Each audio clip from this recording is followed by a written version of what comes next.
отвъд Атлантическия океан, отвъд земята, открита от Колумб, чак на западното крайбрежие на Северна Америка се намира Сиатъл.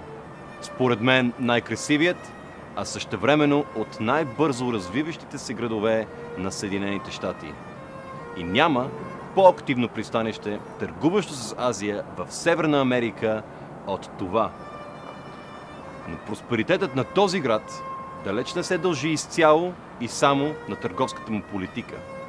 Сиатълци винаги са били от най-изобретателните хора в Америка, с нюх не само за бизнес индустрия, но и в изкуството. Джими Хендрикс, Кърт Кобейн, Куинси Джонс, Кени Джи са родени и започват завладяващият си музикален път от Сиатъл.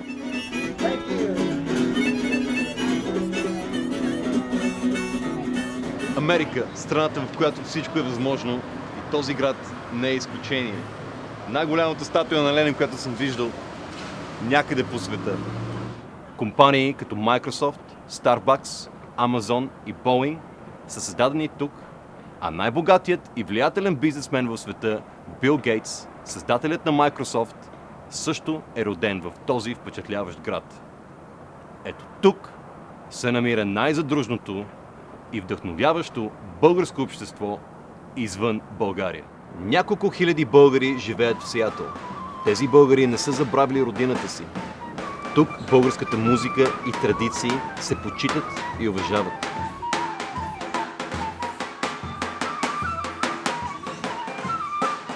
Това, което виждате зад гърба ми, са моите медени дечица от фолклорната програма "Медена питка" към Българския културен център в Сиатъл.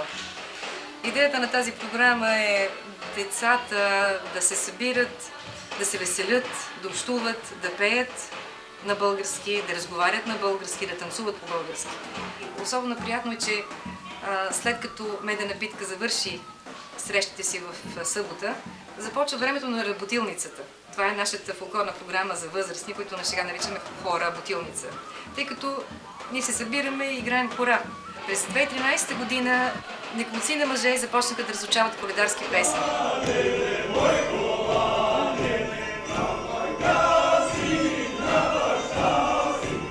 И това беше една голяма обща радост. Мъжете на Сиатъл разучиха коледарски песни, коледарски ямбулски буенек.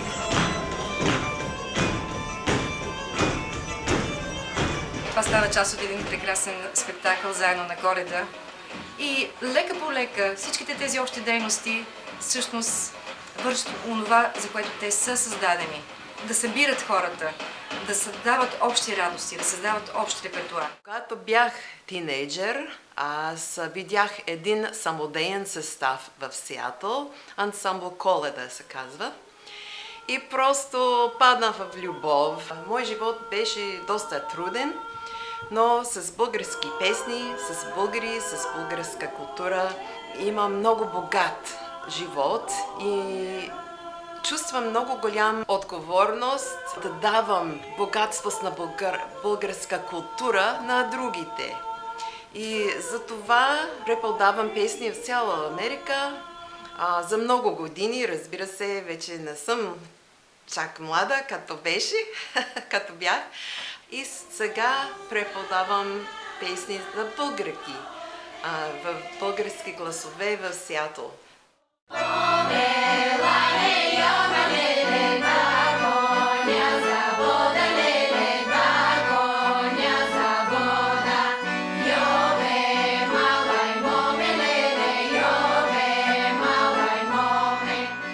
Това за мен е голям част. Аз, една скромна американка, да мога да преподавам на българки. Те живеят толкова далеч от България и липсва нещо. Липсва семейства, липсва култура, липсва България просто. И аз като американка мога да давам нещо за тях. Това за мен е голям част. И аз благодаря на Бога, че аз имам този възможност.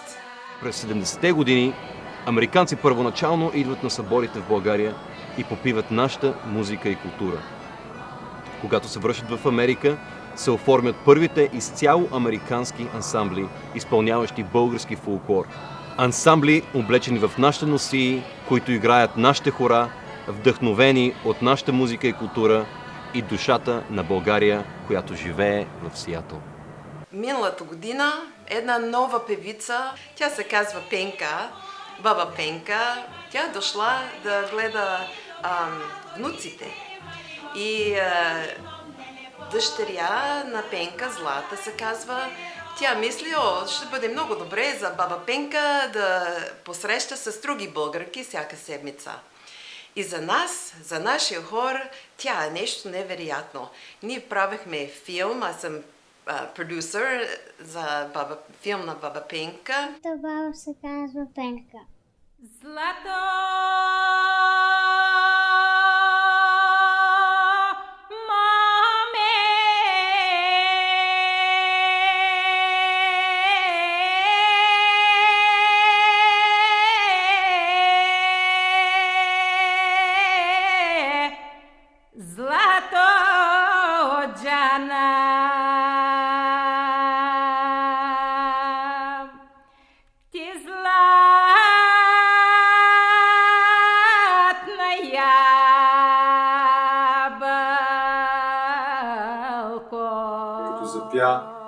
Така почна нейното присъствие на камера да ме вдъхновява и оттам почнаха да идват всякакви идеи за сюжета на документалния филм и как може да го направим. И просто с нея имахме едно невероятно разбиране, където има едни сцени във филма с един пощеновски камион, който идва накрая и бабата е чак долу на улицата и аз съм горе с камерата и я снимам.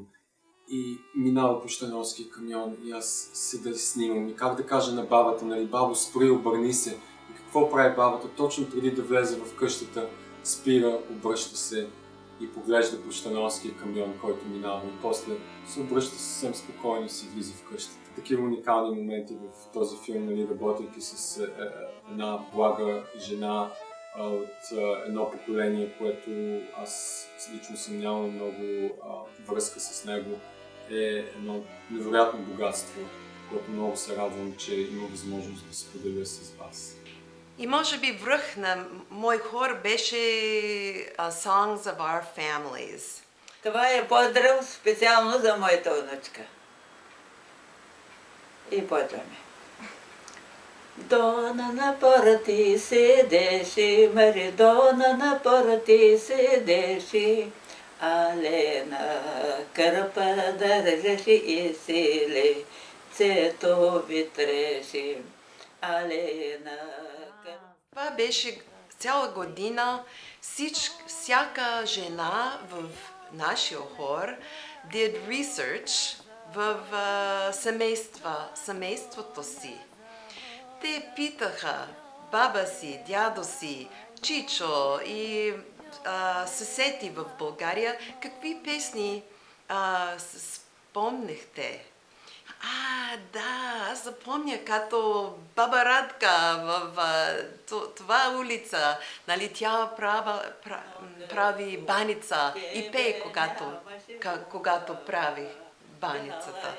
Според мене, най-важните неща, тези conversations, как отворят сърца. Мамо Мария!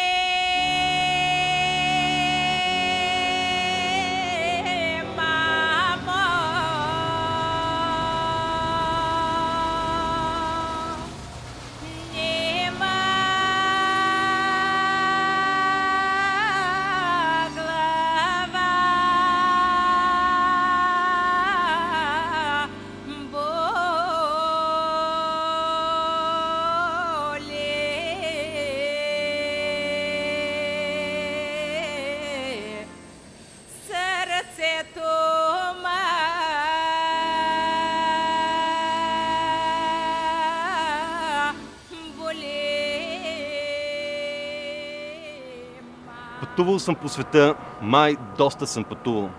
И почти навсякъде съм срещал българи. Преди да пристигна в Сиатъл, имах впечатлението, че родната ни култура, традиции и българщина са по-скоро думи, в които почти никой вече не вярва. В Сиатъл българите ми помогнаха да открия родината, родното, да се преклоня пред духа и силата на България. Пред вярата в това да пребъдем пред завладяващата магия на традициите ни, хилядолетна история, култура и цивилизация. Надявам се този дух да се поддържа и съхранява както тук, така и в родината ни. Защо трябва да напуснем България да осъзнаем красотата и богатството на родното? Надявам се ще се съживи вярата и воля да пазим в душите си и родината, българина в нас, да сме сигурни, че носим ценности, от които света има нужда. Надявам се да носим духа на нашата малка държава с големи сърца.